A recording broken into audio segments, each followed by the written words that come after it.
warahmatullahi wabarakatuh. Selamat pagi semuanya. Apa kabar nih? Alhamdulillah pada baik semua ya. Oke, abis pada libur kayaknya pada seneng semua nih. Oke, siap.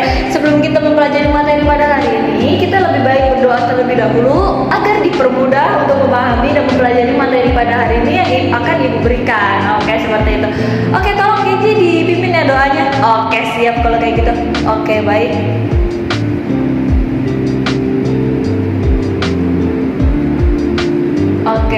Oke, semuanya pada berdoa. Sekarang kita sebelum mempelajari materi, mohon untuk dipersiapkan semua alat tulis, catatan dan bukunya dikeluarkan ya, agar untuk mempermudah nanti pada saat Ibu akan tanya jawab kepada kalian. Jadi kalian bisa mempelajari dan memahami apa yang Ibu terangkan. Oke, baik. Oke, untuk saat ini kita akan mempelajari tentang teori ekonomi makro yang berkaitan dengan konsumsi mengenai pembahasan minggu lalu. Oke, anak-anak ada yang masih hafal atau masih ini mengenai pembahasan yang Ibu kemarin terangkan? Nggak ada ya? Ya Allah, bener ya. Oke, jadi Ibu akan jelaskan kembali mengenai teori ekonomi makro yang berkaitan dengan konsumsi, yaitu adalah konsumsi bergantung pada berbagai faktor yang pendapatan kebijaksanaan finansial perusahaan, distribusi pendapatan nasional, sikap dan harapan, serta berbagai faktor lainnya. Oke, pada dasarnya nih, kebanyakan orang beranggapan bahwa konsumsi dan pengeluaran adalah faktor utama nih yang berperan penting dalam pertumbuhan ekonomi. Setiap konsumsi seharusnya berkaitan dan berbarengan dengan produksi itu sendiri. Oke, apabila memperbanyak jumlah produksi itu sendiri, jika dibandingkan dengan jumlah pertumbuhan ekonomi, itu produksi akan terus-menerus menghasilkan dan akan berdampak besar pada pertumbuhan ekonomi itu sendiri. Dan kegiatan ekonomi tertentu itu tidak akan terlepas dari kaitannya dengan masyarakat itu sendiri, karena seseorang pasti akan melakukan kegiatan konsumsi untuk memenuhi kebutuhan hidupnya gitu. Oke, Ibu akan jelaskan kembali mengenai definisi konsumsi itu sendiri. Konsumsi merupakan tindakan pelaku ekonomi, baik individu maupun kelompok, dalam menggunakan komoditas berupa barang maupun jasa untuk memenuhi kebutuhannya sendiri. Oke, ada tahu nih pengertian definisi konsumsi sendiri itu berkaitan secara apa aja tuh? Terbagi menjadi berapa? Iya, Tasya? Iya, betul sekali. Yaitu ada secara agregat dan ada secara luas gitu untuk definisi itu sendiri. Oke, baik. Ibu akan jelaskan kembali ya mengenai definisi itu sendiri. Oke, pengertian secara agregat sendiri itu konsumsi merupakan penjumlahan dari pengeluaran seluruh rumah tangga yang ada dalam suatu perekonomiannya sendiri. Kalau secara luas itu definisi konsumsi mengambil istilah dari dua bahasa. Ayo, apa dua bahasa ini? Ayo, Teo, apa? Aduh, bukan dong. Yaitu ada istilah dua bahasa yang berbeda, yaitu ada bahasa Belanda dan ada bahasa Inggris. Istilah dalam bahasa Belanda, konsumsi berasal dari kata apa? Ayo, anak-anak. Apa? Oh, bukan anak-anak. Jadi kalau misalnya untuk consumption itu sendiri itu dalam istilah bahasa Inggrisnya. Kalau misalnya untuk bahasa Belandanya itu konsumsi berasal dari kata konsumti, yaitu adalah segala kegiatan yang dipergunakan dengan tujuan untuk mengambil kegunaan pada suatu produk dan jasa gitu. Oke, Ibu akan tulis ya biar kalian bisa mengerti dan mencatat apa yang sudah Ibu terangkan. Nanti pada saat Ibu akan bertanya kepada kalian, kalian akan bisa menjawab apa yang Ibu terangkan seperti itu. Oke, baik ya, Ibu akan tulis ya.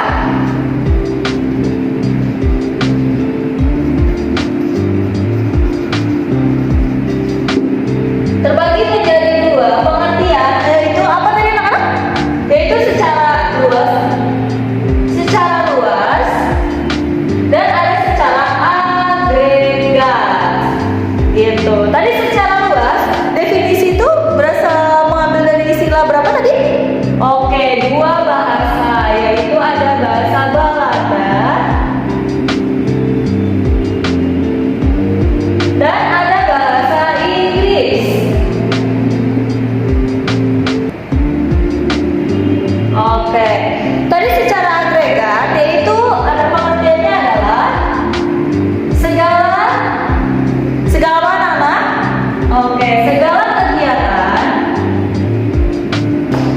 apa?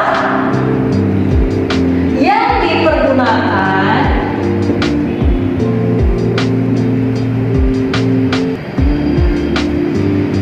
dalam tujuan apa? Yang digunakan dengan dengan tujuan untuk mengambil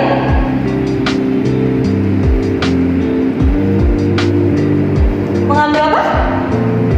Keputusan. Betul sekali, keputusan pada produk dan jasa. Betul banget. Ih, pintar ya ibu anak ini pada pintar sekali loh. Gitu. Ibu jelaskan sekali udah pada paham. Oke. Dan untuk konsumsi itu sendiri itu terbagi menjadi dua secara umum, yaitu untuk konsumsi pemerintah atau government consumption dan konsumsi rumah tangga atau disebut household consumption. Betul. Oke, ibu catat di mana ya? Kira-kira biar enak nih. Oke, di sini aja kali ya. Oke, secara umum terbagi menjadi tadi berapa? Betul, dua, yaitu konsumsi apa? Oke, konsumsi pemerintah. Betul. Yang kedua tadi apa? Oke, konsumsi rumah tangga. Betul banget. Tadi kalau menurut bahasa Inggrisnya ini apa tadi? Betul, government consumption. Betul banget. Kalau untuk konsumsi rumah tangga, yaitu adalah household consumption. Betul banget. Oke, ibu akan jelaskan. Jadi kita akan lebih fokus pada konsumsi rumah tangga. Kenapa? Karena untuk konsumsi rumah tangga itu memiliki porsi yang lebih besar dari konsumsi pemerintah. Gitu. Karena untuk konsumsi rumah tangga itu bersifat endogen, yang arti besarnya adalah konsumsi rumah tangga itu berkaitan dengan faktor-faktor lain yang mempengaruhinya. Gitu. Jadi konsumsi rumah tangga ini memiliki porsi yang lebih besar dari konsumsi pemerintah. Seperti itu. Karena bersifat apa anak-anak? Endogen. Betul banget. Yaitu adalah faktor-faktor yang berkaitan, yang mempengaruhinya. Jadi bersifat endogen. Jadi lebih besar, porsinya lebih besar. Betul banget. Oke, ibu akan jelaskan juga pengertian menurut para ahli, yaitu ibu akan jelaskan dua aja ya. Jadi yaitu ada juga menurut Dr. Hananto dan Soekarto TJ, konsumsi adalah bagian dari penghasilan yang dipergunakan untuk membeli barang-barang atau jasa-jasa untuk memenuhi kebutuhan hidupnya.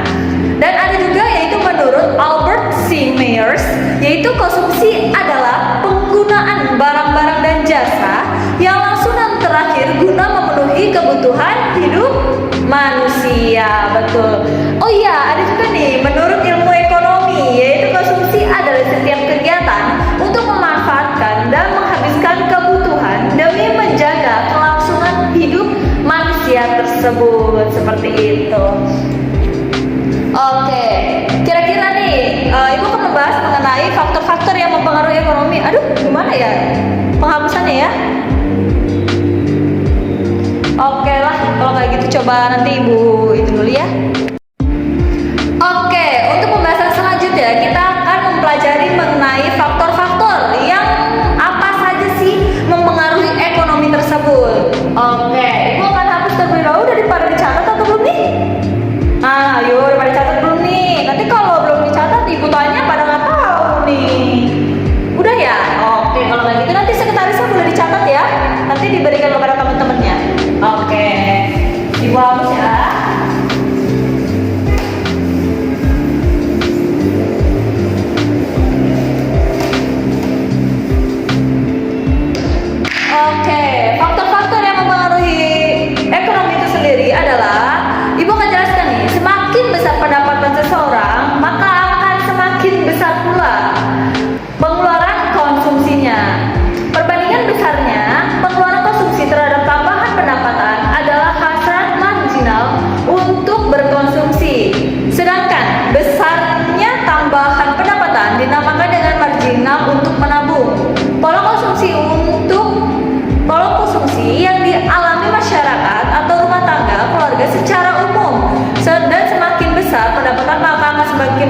juga jumlah pengeluaran konsumsinya.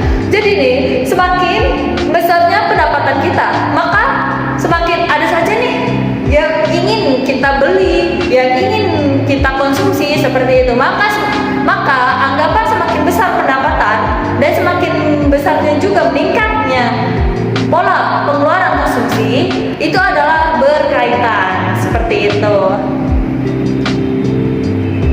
Oke, untuk faktor ekonomi sendiri, faktor-faktor yang mempengaruhi besarnya pengeluaran rumah tangga. Jadi kita yang seperti Ibu sampaikan tadi, untuk secara umum definisi konsumsi, ada konsumsi untuk pemerintah dan konsumsi untuk rumah tangga. Kita akan membahas dan lebih mendalami mengenai konsumsi rumah tangga itu sendiri. Faktor ekonomi dalam yang mempengaruhi besarnya pengeluaran dalam rumah tangga itu ada 4, yaitu adalah pendapatan rumah tangga, kekayaan rumah tangga, tingkat bunga, dan perkiraan tentang masa depan. Ibu catat ya, semuanya mencatat dan perhatikan apa yang Ibu jelaskan. Nanti pada saat Ibu tanya, kalian sudah mengerti. Oke, baik. Oke, Ibu akan catat ya.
Dan budaya masyarakat itu sendiri.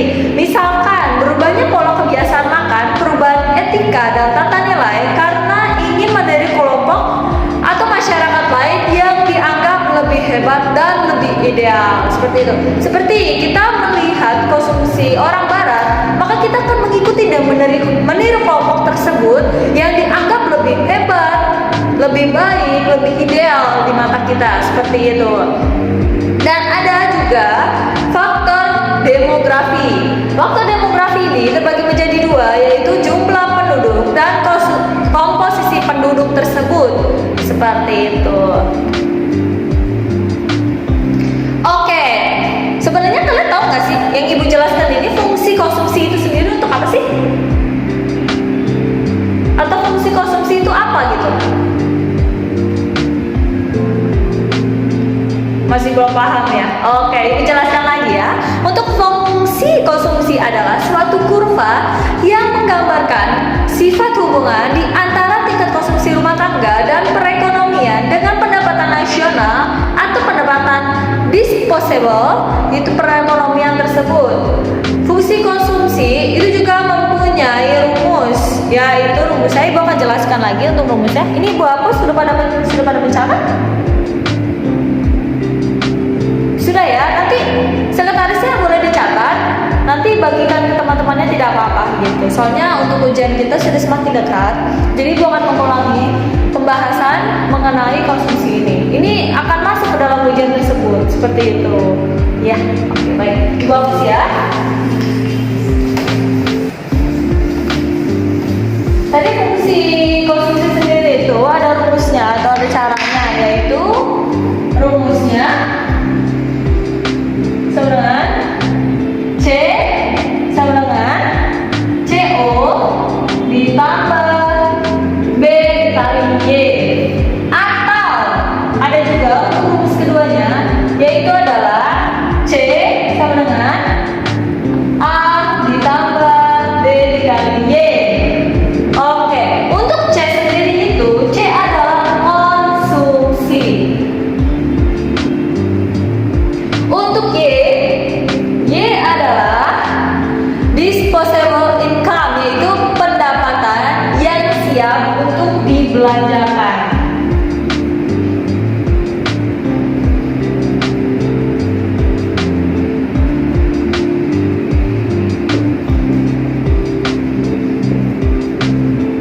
Seperti itu.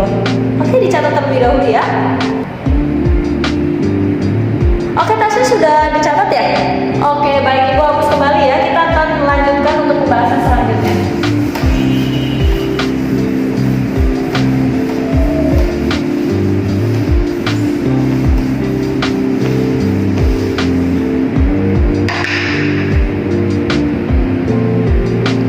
Kecenderungan dalam konsumsi dibedakan menjadi dua, yaitu adalah kecenderungan mengkonsumsi marginal dan kecenderungan mengkonsumsi rata-rata.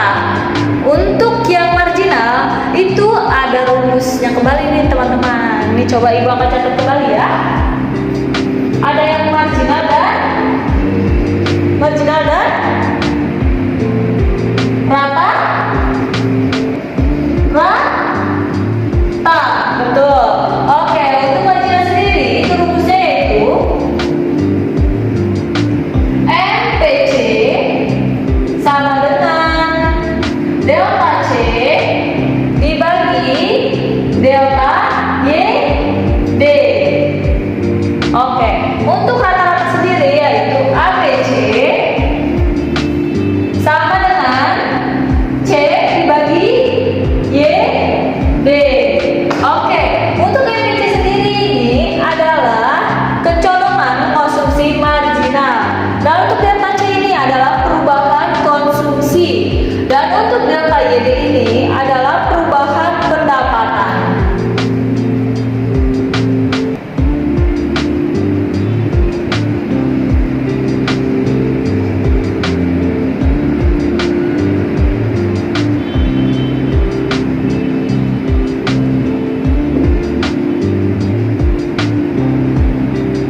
Delta C sama dengan apa tadi anak-anak?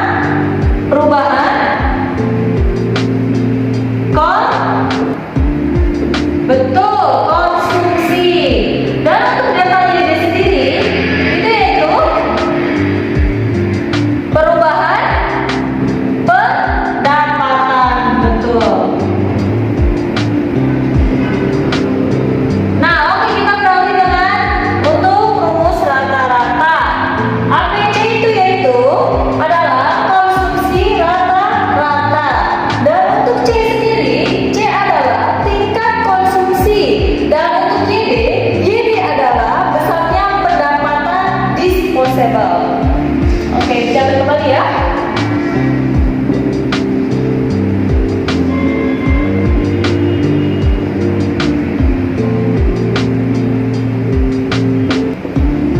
Oke.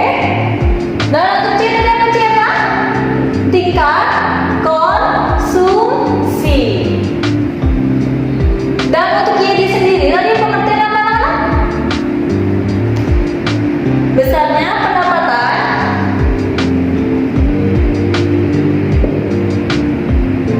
apa? Pendapatan apa?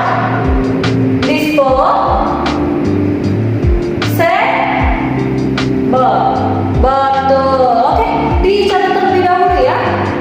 Ibu akan terangkan untuk materi selanjutnya. Seperti itu kan. Sudah dicatat? Oke, Ibu akan hapus kembali ya. Oke, baik.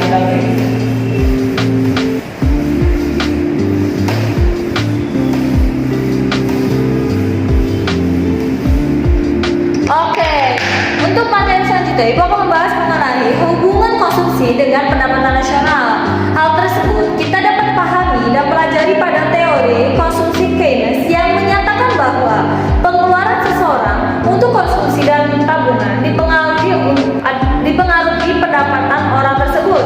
Semakin besar pendapatan seseorang, maka akan semakin banyak atau meningkatnya konsumsinya pula. Tingkat tabungannya pun akan semakin bertambah. Begitupun sebaliknya, yaitu apabila tingkat pendapatan seseorang semakin kecil, maka seluruh pendapatannya digunakan untuk konsumsi sehingga tingkat tabungannya nol. Seperti itu. Dan untuk menjelaskan teori Keynes tersebut, maka perlu dibuat nih rancangan perhitungan pendapatan dan konsumsi melalui teori konsumsi dengan hipotesis pendapatan yang absolut. Teori tersebut menyatakan bahwa jumlah pengeluaran konsumsi berkaitan erat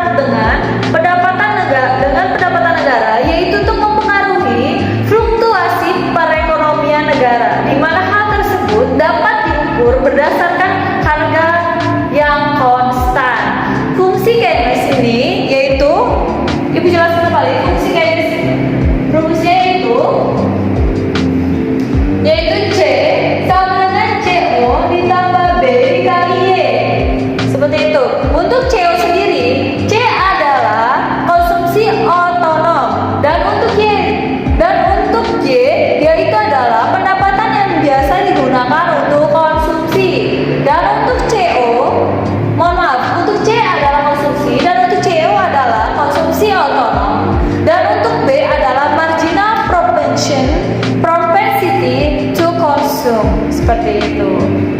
Dan ada rumus pula untuk mencari YD sama dengan Y dikurang TX ditambah TR.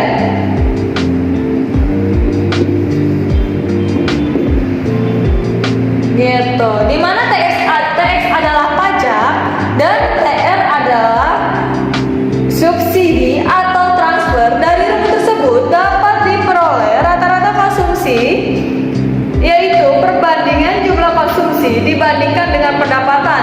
Kemudian jika terjadi perubahan, yaitu tambahan pendapatan sehingga menambah jumlah ekonomi konsumsi tersebut, maka dapat dihitung dengan marginal propensity to consume atau perubahan konsumsi yang terjadi karena pendapatan yang meningkat. Seperti itu. Oke, kita coba ke soal kali ya, biar kita tahu nih bagaimana sih menggunakan rumus tersebut, gitu, yang berkaitan dengan rumus tersebut. Bentar ya, coba ibu cari contohnya, kita kerjakan bareng-bareng.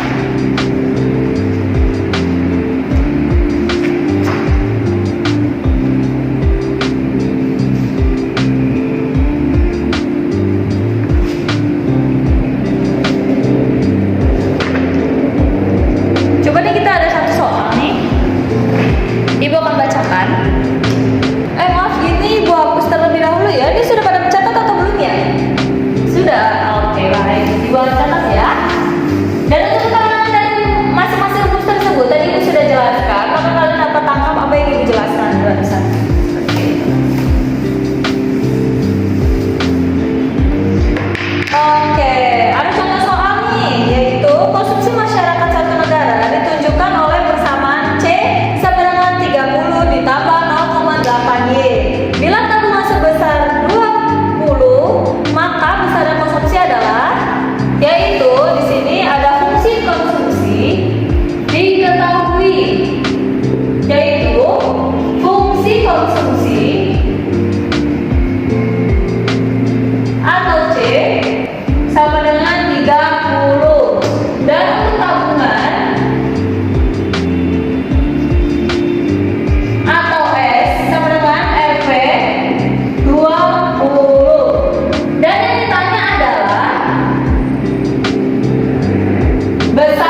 ditambah 0,8 dikali 250 berapa nih?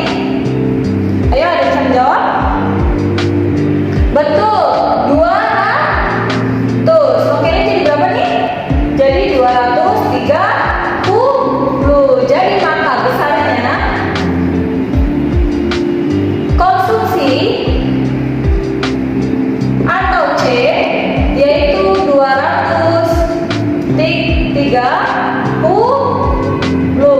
Betul. Jadi sebelum kita mencari untuk besarnya konsumsi, kita cari dulu untuk pendapatannya yaitu yang Y. Nah, setelah mendapat yang Y, maka kita bisa masukkan ke dalam rumus yang penjelasannya tadi yaitu C sama dengan 30 ditambah 0,8 Y, maka ini Y-nya bisa dimasukkan dari yang Y yang kita udah cari tadi yaitu 250. Betul. Oke, dicatat terlebih dahulu ya. Ibu akan lanjutkan untuk materi selanjutnya seperti itu. Oke, dicatat terlebih dahulu ya.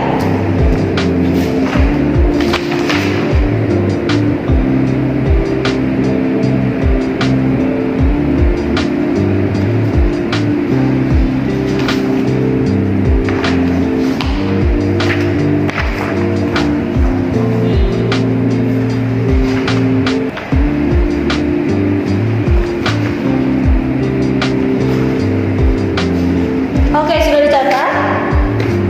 Sudah ya? Ibu hapus nih kalau udah dicatat nih. Sudah? Sudah dicatat ya? Oke, baik. Ibu hapus ya?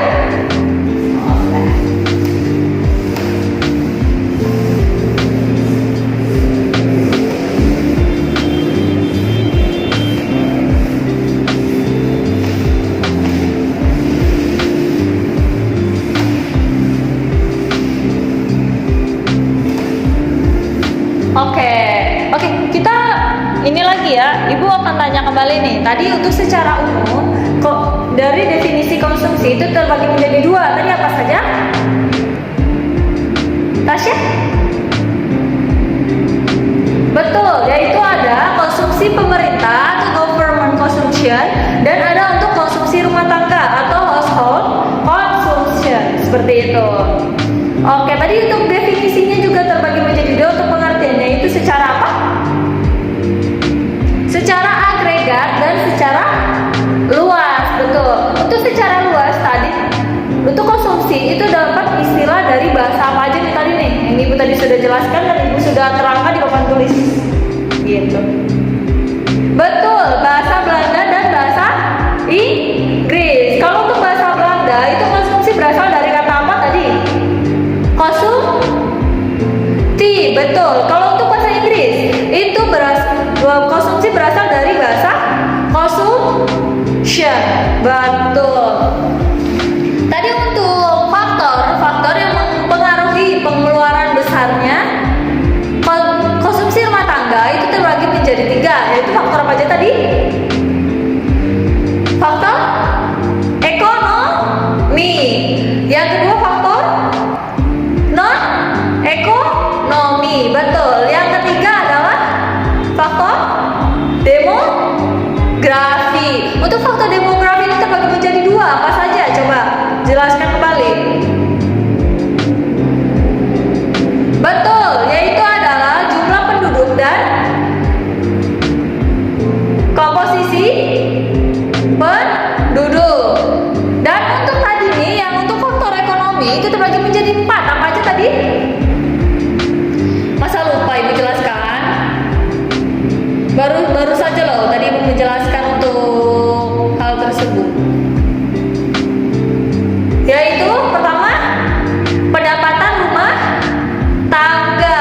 Yang kedua, yaitu tentang kekayaan rumah tangga seperti mobil, benar, motor, benar sekali.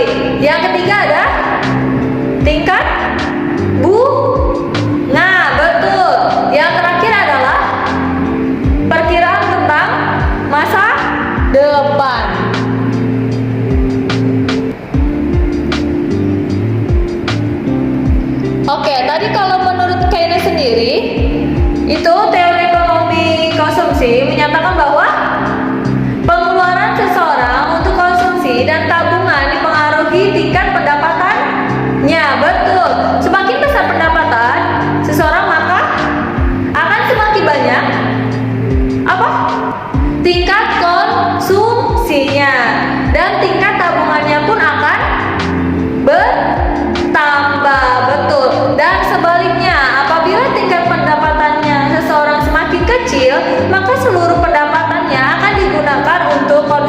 sehingga tingkat tabungannya pun nol. Betul.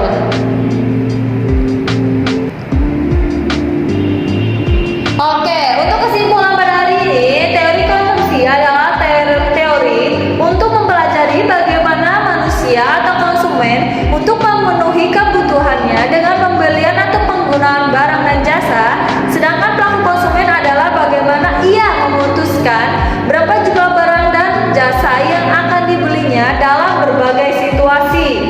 Fungsi konsumsi adalah suatu kurva yang menggambarkan sifat hubungan di antara tingkat konsumsi rumah tangga dan perekonomian dengan pendapatan nasional perekonomian tersebut. Dan fungsi konsumsi itu sendiri dapat dinyatakan dalam persamaan. Perkembangan ekonomi yang terjadi mengakibatkan bertambahnya variabel yang dapat dipengaruhi pengeluaran konsumsi selain pendapatan nasional, inflasi, suku bunga, dan jumlah uang yang beredar. Seperti itu. Oke, untuk pembahasan pada hari ini sudah selesai. Namun jika ada yang ingin ditanyakan, boleh ditanyakan ya. Seperti itu.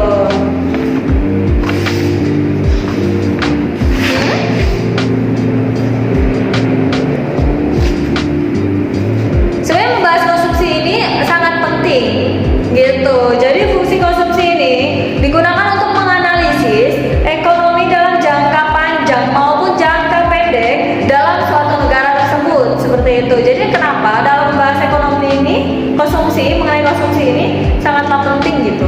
Iya, betul.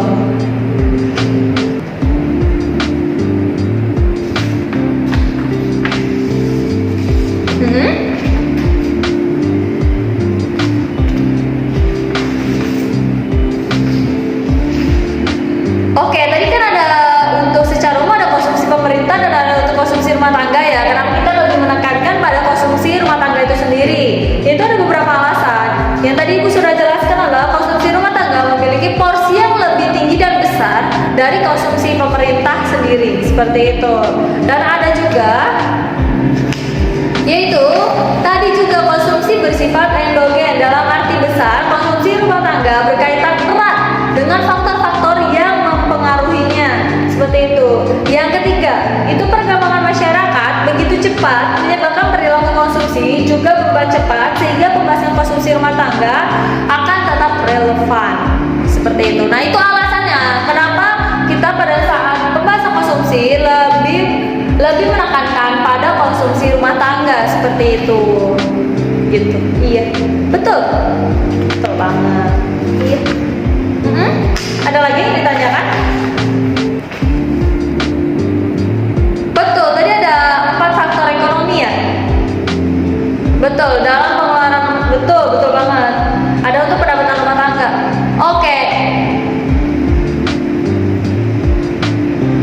Oke, bisa dijelaskan mengenai pendapatan rumah tangga itu ya? Oke, boleh. Baik. Untuk pendapatan rumah tangga itu sendiri amat besar pengaruhnya terhadap tingkat konsumsi. Biasanya makin baik tingkat pendapatan, maka tingkat konsumsinya pun akan semakin tinggi gitu. Karena ketika tingkat pendapatannya tinggi, meningkat, maka kemampuan rumah tangga untuk membeli aneka kebutuhan konsumsi akan menjadi besar. Atau mungkin juga pola hidup manusia itu sendiri atau masyarakat itu sendiri akan menjadi semakin konsumtif. Setidak-tidaknya semakin menuntut kualitas yang lebih baik. Seperti itu. Iya, betul. Jadi semakin tinggi tingkat peningkatannya, maka semakin besar pula atau semakin meningkatnya juga tingkat konsumsinya untuk memenuhi kebutuhannya. Betul. Iya, betul.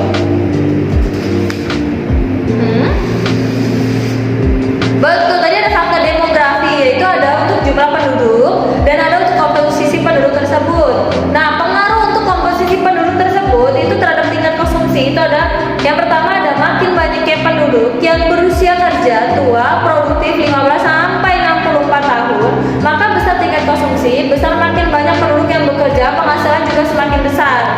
Makin tinggi tingkat pendidikan masyarakat, maka tingkat konsumsinya juga akan tinggi. Sebab pada saat seseorang atau suatu keluarga makin berpendidikan, maka kebutuhan hidupnya akan semakin banyak. Yang ketiga, yaitu makin banyak penduduk yang tinggal di wilayah perkotaan, pengeluaran konsumsi juga semakin tinggi. Sebab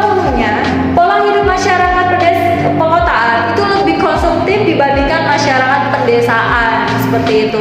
Yang tadi Ibu jelaskan, betul, yaitu adalah di perkotaan itu kebanyakan masyarakatnya mengikuti pola hidup gitu yang lebih baik dan lebih ideal seperti itu. Maka untuk pola tingkat konsumsinya pun akan semakin tinggi gitu.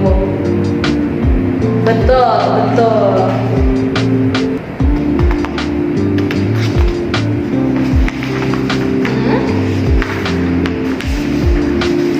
Oke.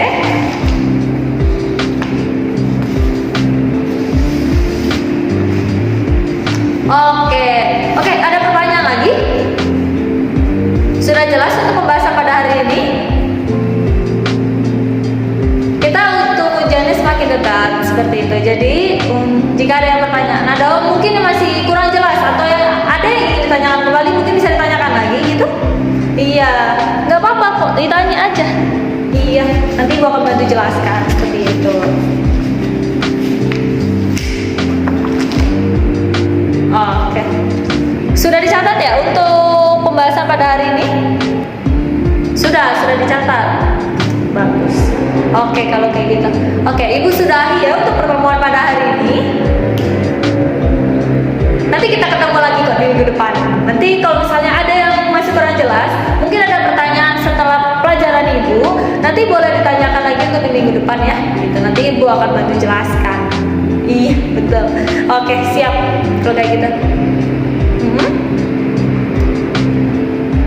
Oke, siap. Oke, kayaknya dipimpin ya untuk akhir pelajaran pada hari ini.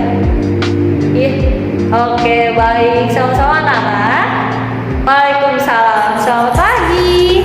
Iya, selamat pagi.